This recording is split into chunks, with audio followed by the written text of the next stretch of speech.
মানে জ্যাঠাতো ভাই ইন্ডিয়ান হইছে একই কাগজ দিয়া, মানে যেহেতু বাপ একটাই তাই না,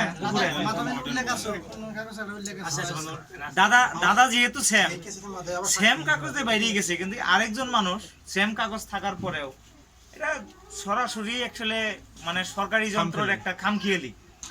যদি প্রকৃততেই ভেরিফিকেশন করতে, এনো ভেরিফিকেশন রিপোর্ট ঠিক নাই, এলবি রিপোর্ট ওটা না, এই যেটা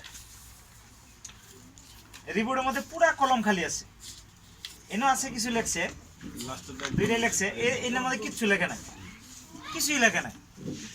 মানুষটা ভোটার লিস্টে যে আছে এনো ডিটেলস লেখা হারে, ঘর নাম্বার লেখা হারে, কিচ্ছু লেখে নাই।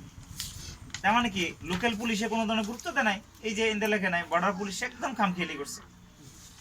ঠিক এগুলা বহুত কারণ আছে মানুষগুলোর ফরেনার বানানোর ক্ষেত্রে।